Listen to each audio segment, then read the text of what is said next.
Sur la CRTV, station régionale de l'extrême nord, Jeux et enjeux. Jeux et enjeux, une émission qui analyse les grands enjeux géopolitiques et stratégiques contemporains. Jeux et enjeux, Abdias Harouna.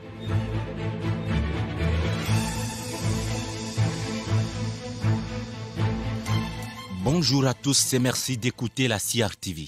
Jeux et enjeux. Bienvenue à votre programme Jeux et enjeux dont nous vous recommandons l'abonnement dans votre réseau social préféré.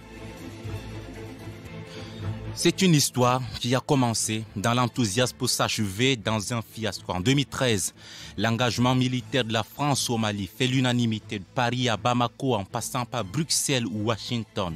En 2022, à l'heure de ce qu'on appellera bilan, nous assistons à un retrait piteux fait de manifestations anti-françaises, d'expulsion de l'ambassadeur français sans ménagement du Mali, un échec pour notre invité, un échec comparable à celui des Américains en Afghanistan, un échec qui révèle l'incapacité d'avoir anéanti le terrorisme. Comment en est-on arrivé là? Quels en sont les enjeux Sahel ou le Sahélistan? Voilà entre autres nos questions. On en parle. On en parle avec Seydik Abba, journaliste écrivain nigérien. Il a été rédacteur en chef central à l'hebdomadaire panafricain Jeune Afrique et chef du bureau parisien de l'agence panafricaine d'information. Ancien chroniqueur et reporter pour Le Monde Afrique, il commente régulièrement l'actualité africaine sur plusieurs médias internationaux. Il est auteur pour ce qui nous concerne de Mali, Sahel, notre Afghanistan à nous, point d'interrogation. C'est son dernier ouvrage publié aux éditions Impact. Bonjour Seydik Abba. Bonjour. On commence cet entretien avec cette petite révision. En 2013, l'armée française est engagée au Mali. On parle de Serval. En 2014, Serval devient Barkhane. Et puis en 2022, dans le rétro, des révisions déchirantes. Oui, il faut dire que à l'origine, l'intervention militaire française au Sahel par le Mali commence en janvier 2013, lorsque, à la suite de la décision des groupes djihadistes de partir du nord du Mali vers le sud, principalement sur Bamako, le président de transition de l'époque, Djankounda Traoré, a sollicité une intervention militaire de la France. Et la France avait engagé ses forces qui sont intervenues et qui ont arrêté la progression du groupe djihadiste au centre du Mali, principalement dans la ville de Konna. À la suite de cette intervention, qui a été désignée sous le nom de Serval à l'époque, la France, associée à des pays africains comme le Tchad, a réussi à dégager l'ensemble des groupes terroristes qui sévissaient au nord du Mali, à libérer le nord du Mali de l'occupation djihadiste. À la fin de l'opération Serval, puisque Serval avait rempli son contrat, la France a décidé de faire l'opération Barkhane. En 2014, c'est ça. En 2014, l'opération Barkhane a été lancée par la France avec un autre mandat.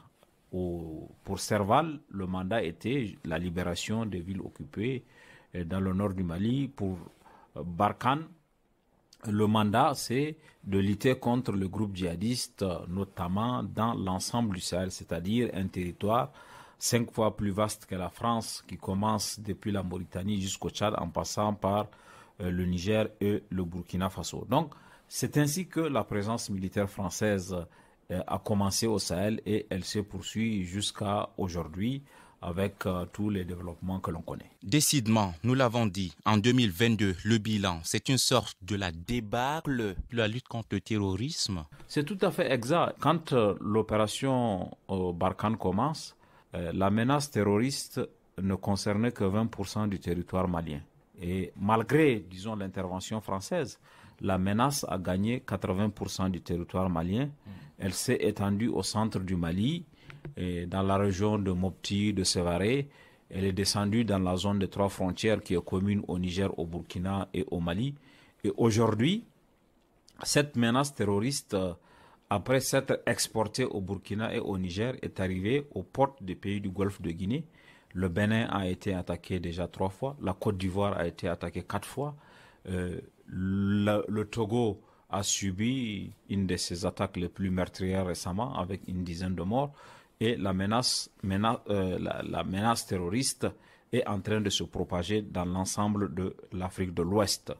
Il y a donc un échec au plan de la volonté de contenir sur le plan territorial la menace. Il y a aussi un échec sur la question de l'endogénisation du terrorisme.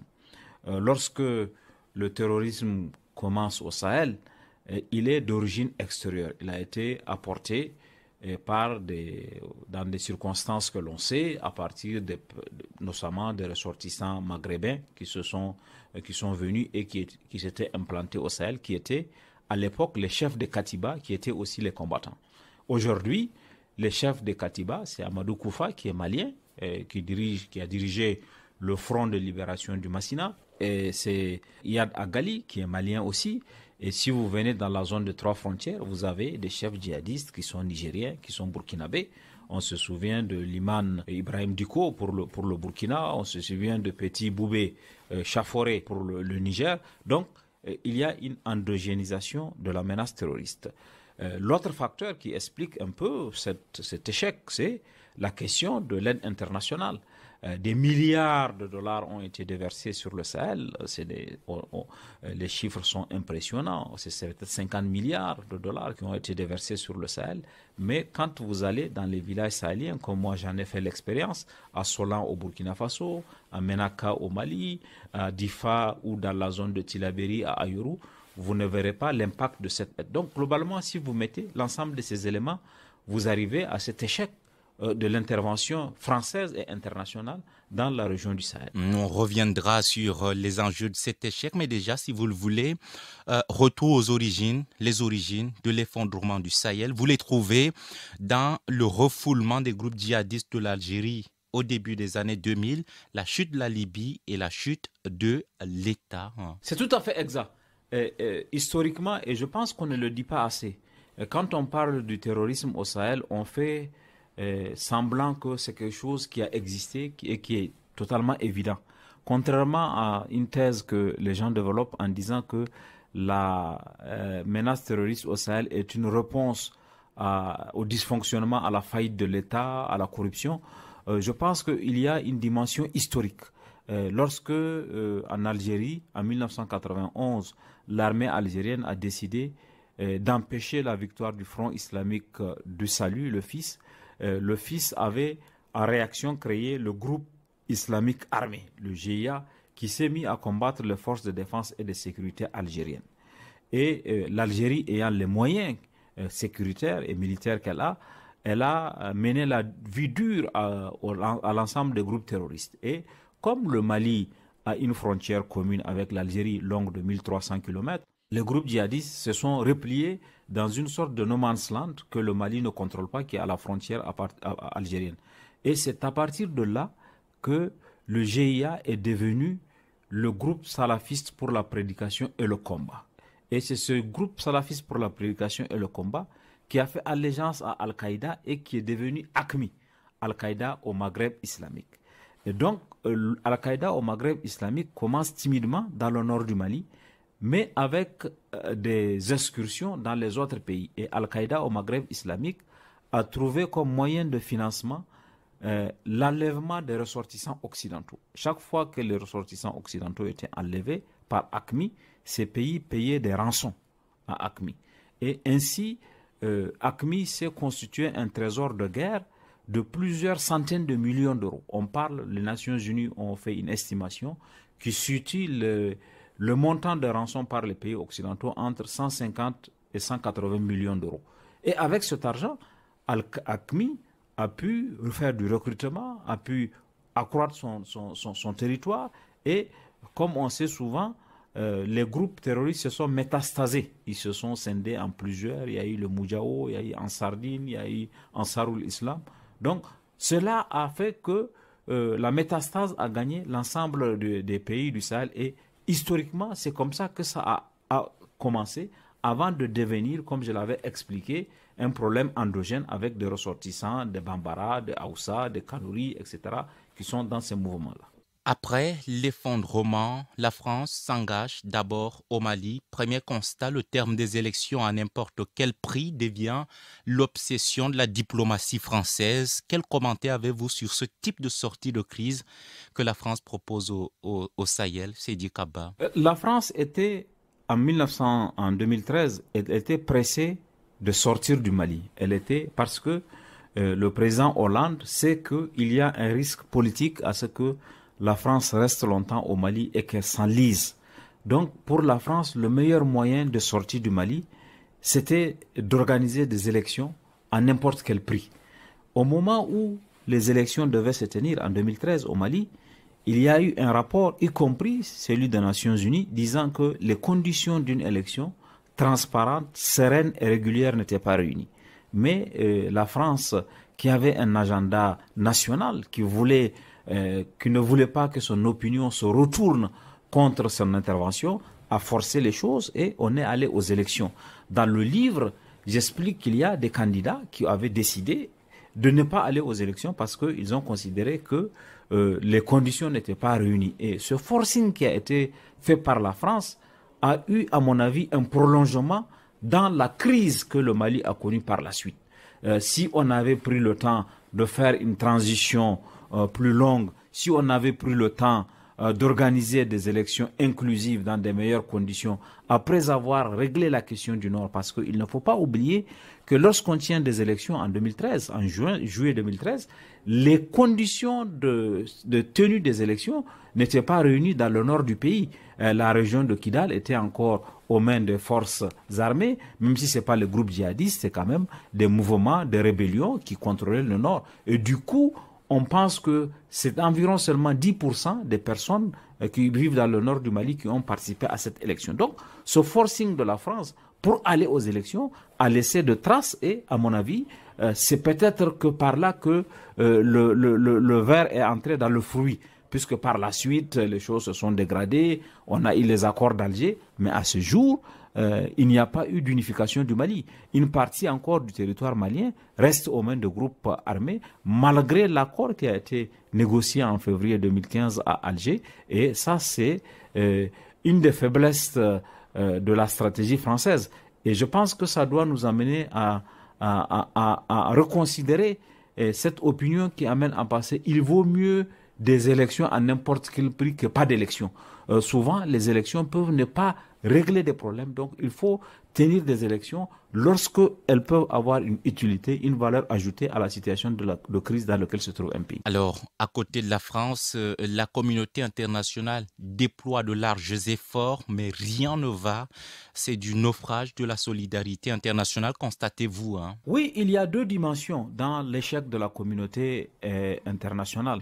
Il y a d'abord le fait que quand on prend l'exemple, la MINUSMA, avec la mission multisectorielle intégrée des Nations Unies au Mali, la MINUSMA, aujourd'hui, elle a 13 000 soldats. Elle coûte des milliards de dollars et elle n'a pas concrètement les résultats.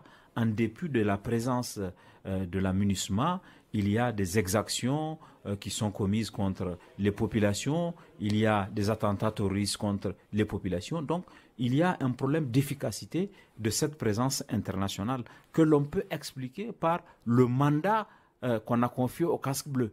Le casque bleu n'ont pas un mandat offensif au Mali.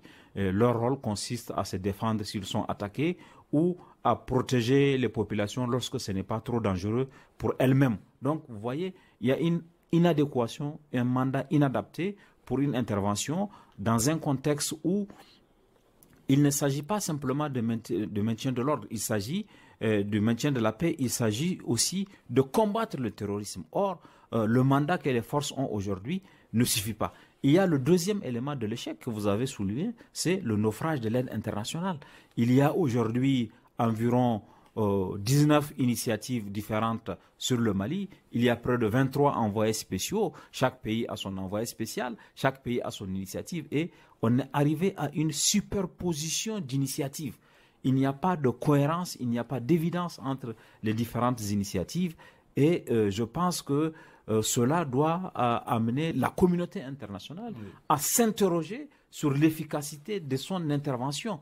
On peut faire une intervention plus efficace avec moins de moyens. Aujourd'hui, il y a une débauche de moyens qui sont mobilisés pour le Mali, mais qui n'ont pas d'impact réel sur la vie quotidienne des populations du Sahel. Et ça, je pense, il faut qu'on tire les leçons de cet échec-là, de cette expérience pour pouvoir avancer dans les prochaines interventions que la communauté internationale pourra faire. Alors, décidément, au bout de l'intervention militaire française au Sahel, c'est votre position. On en arrive à l'effondrement et pour cause, pour avoir misé sur le tout sécuritaire. C'est tout à fait exact. C'est tout à fait exact. Et je donne quelques exemples. En janvier 2020, le président Macron avait réuni à Pau, dans le sud-ouest de la France, ses homologues du G5 Sahel, le Burkina Faso, le Mali, la Mauritanie, le Niger et le Tchad. Lorsqu'ils ont constaté que le rapport de force dans la zone des 3 frontières n'est pas favorable aux pays du Sahel, qu'est-ce qu'ils décident? Ils décident d'augmenter le nombre de soldats.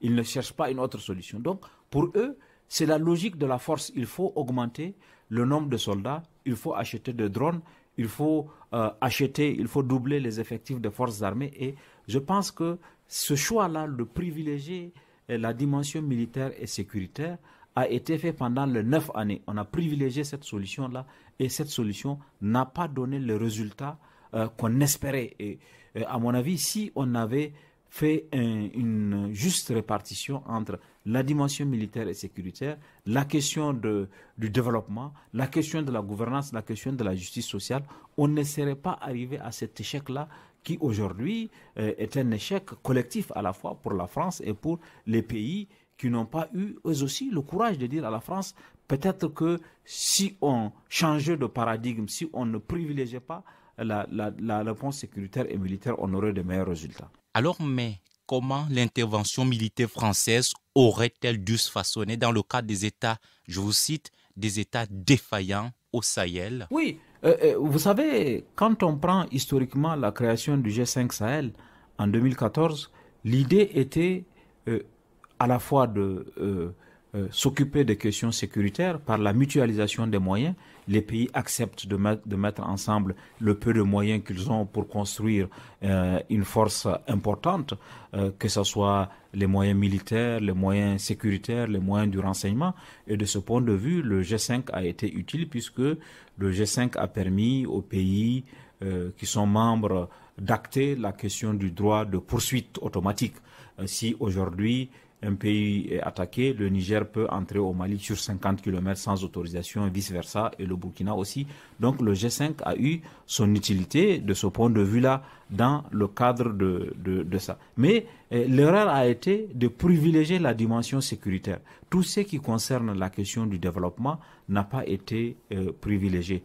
Particulièrement, à mon avis, il y a une question dont on aurait dû s'occuper et dont on ne s'est pas occupé, et je m'inquiète qu'on ne s'en occupe pas aujourd'hui encore, c'est la question de l'emploi des jeunes. Et on a vu que souvent, quand on discute avec les gens, y compris lorsque mon livre est sorti, certains critiques ont dit, mais on a tué 2000 terroristes, vous parlez d'échecs, mais au moment où on a recruté 2000 terroristes, 14 000 ont été recrutés par le groupe djihadiste. Donc, le triple ou ça dépasse même le triple. Le nombre de personnes recrutées est beaucoup plus important que le nombre de personnes qui ont été tuées. Pourquoi? Parce que les jeunes étaient encore recrutables. Pour $100, pour 100 euros, on pouvait recruter des jeunes parce qu'ils n'ont pas de travail, ils n'ont pas de perspective. Dans le cadre de gens que nous avons interrogés dans le bassin du lac Tchad, c'est pas qui présentent souvent les mêmes caractéristiques. Certains jeunes ont dit que notre premier employeur a été Boko Haram. Parce qu'on n'a pas trouvé d'emploi, on a été formé, on est revenu à la maison, on buvait du thé. Donc, la question du développement n'a pas été bien prise en compte. Et il y a aussi les autres facteurs qui expliquent l'embrigadement des jeunes, notamment les questions de justice. On a trouvé des situations où, parce que justice ne leur a pas été rendue, certains sont allés. Lorsqu'on a pris la question, par exemple, des conflits entre agriculteurs et éleveurs, beaucoup d'éleveurs, notamment particulièrement les Peuls dans la zone de 3 frontières, ont rejoint les rangs de Boko Haram parce que ils estimaient que à chaque fois qu'il y avait un litige entre peuples et agriculteurs, entre éleveurs et agriculteurs, les gens donnaient raison aux agriculteurs. Et cette situation d'injustice a pu alimenter le recrutement de très nombreux peuples. Et il y a aussi, à mon avis, quelque chose qu'on n'a pas assez privilégié. On a commencé à y penser beaucoup plus tard autour du sommet du G7 à Biarritz en 2020, en août 2020, où les gens ont commencé à parler, à poser vraiment sur la table la question de la présence de l'État. Et il y a des zones entières dans les pays du G5 où l'État est complètement absent. Les gens disent que depuis que le colon est parti, et ils n'ont pas vu l'État, ils n'ont vu aucune structure, ils n'ont aucun rapport avec l'État. Et ça a pu favoriser l'émergence et l'implantation de groupes terroristes qui sont venus offrir des prestations sociales que l'État aurait dû fournir. Ils ont ramené des médicaments, ils ont ramené de la nourriture et ça a favorisé l'implantation de l'État. Donc, il fallait, à mon avis, voir à côté de la mobilisation des moyens militaires et sécuritaires, qui n'est pas négligeable, puisque aujourd'hui, un pays comme le Niger consacre 15% de ses dépenses budgétaires chaque année aux questions de sécurité. Le Tchad, c'est autant aussi. Donc, le Mali aussi est dans la même fourchette. Mais tout ça ne se fait qu'au détriment des autres aspects. L'argent qui aurait pu aller à l'école, l'argent qui aurait pu aller à la formation professionnelle, l'argent qui aurait pu aller au développement des infrastructures de sécurité est investi dans les systèmes de sécurité. Et ça, si on n'en sort pas, ça va plomber le développement de nos pays. C'est pour ça, à mon avis, il faut, au-delà du constat d'échec, et peut-être que c'est notre façon d'apporter notre contribution, ce constat d'échec ne vise pas à incriminer la France, ne vise pas à jeter la pierre à la France, mais c'est une sorte d'appel à la prise de conscience qu'il y a un besoin de changer de paradigme, qu'il y a un besoin de sortir du tout sécuritaire et militaire et de trouver de justes équilibres pour que la réponse soit efficace. Et il y a urgence à agir parce que au moment où on hésite encore sur le bon paradigme, la bonne solution, les groupes djihadistes continuent à gagner du terrain sur le plan territorial, puisque j'ai donné de nombreux exemples où on a vu que l'extension est en train de descendre plus au sud, à gagner le Bénin. Aujourd'hui, le Bénin est devenu presque un État qui est concerné par la question djihadiste, puisque des attaques sont devenues répétitives. Et c'est comme ça que ça a commencé en 2015 au Burkina, au point où aujourd'hui, il y a des attaques à 150 km de Ouagadougou, la capitale du Burkina. Il y a même eu des attaques, au moins 3, dans la ville de Ouagadougou, qui est la capitale du Burkina Faso. Vous comparez la situation au Mali et plus largement au Sahel, à l'Afghanistan. En quoi ces deux situations peuvent-elles, selon vous, être comparables, Sédik Abba? Il y a 3 éléments qui peuvent légitimer et justifier cette comparaison. Quand les Américains sont intervenus en 2001 en Afghanistan, leur projet était de chasser les talibans du pouvoir et d'empêcher que l'Afghanistan devienne un sanctuaire des groupes terroristes. En août 2021, 20 ans après, lorsque les Américains décident de quitter l'Afghanistan, les talibans sont revenus au pouvoir. Et il y a encore des éléments de l'État islamique en Afghanistan. Donc, le projet de chasser les talibans au pouvoir, de sanctuariser, a échoué. Dans le cas de la France, c'est la même chose. Lorsque Serval commence en 2021, le projet était de combattre le terrorisme au Sahel. Aujourd'hui, 9 ans après, le terrorisme a connu une extension territoriale. Les terroristes ont même changé de paradigme avec des attaques contre les populations civiles. Et les terroristes ont même réussi l'exploit d'asseoir l'endogénisation, d'asseoir le principe que des locaux, des nationaux soient recrutés. Donc il y a dans un cas comme dans l'autre un échec du projet initial de l'intervention. Et dans le cas de l'Afghanistan, on sait que finalement les Américains ont fini par s'asseoir à une table de négociation à Doha avec les talibans. On n'en est pas là pour la France, mais on ne sait pas comment les choses vont se faire puisque les alliés de la France aujourd'hui sont dans la dynamique de négocier avec les mouvements terroristes. Deuxième élément de l'échec, c'est aussi la question de l'échec de l'aide internationale. En Afghanistan, la communauté internationale a ouvert les robinets de l'aide internationale et l'Afghanistan de Karzai, que je compare dans le livre à Ibeka, a bénéficié de centaines, de dizaines, de centaines de milliards de dollars. Et aujourd'hui, lorsque les talibans ont quitté le pouvoir, on s'est aperçu que toute cette aide-là a été détournée. Au Sahel aussi, comme je l'ai indiqué, l'aide n'a pas été très efficace. Troisièmement, et j'en termine là, il y a d'autres éléments. Le troisième élément de comparaison, vous savez que les talibans en Afghanistan, ils avaient un projet local. Et leur ambition, c'était national. Ils ne cherchaient pas à aller faire des attentats à New York, à Londres, à Alger. Et ce qui les intéressait, c'était au Sahel aussi, le groupe djihadiste du Sahel. Je ne parle pas de l'État islamique, qui n'est pas un groupe sahélien, parce que l'État islamique a été apporté au Sahel après son échec en Irak et en Syrie, il a été apporté.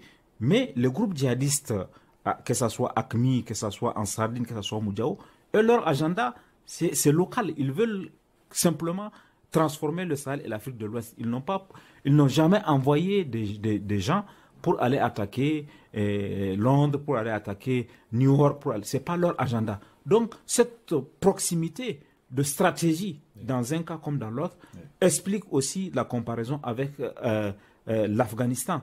Et comme on sait, lorsque le 20 août 2021, les Américains se sont définitivement retirés de l'Afghanistan, il y a eu un communiqué du groupe de soutien à l'islam et aux musulmans de Iyad qui se réjouissait de la défaite de la plus grande armée du monde en disant, puisque c'est arrivé à la plus grande armée du monde, nous aussi au Sahel, on va réussir à chasser toutes les forces étrangères. La victoire entre guillemets, des talibans en Afghanistan les a galvanisés et tout ça, mis ensemble, explique la proximité, même si je concède qu'il y a 5 000 ou 6 000 kilomètres de distance entre les deux, mais les éléments de comparaison sont là.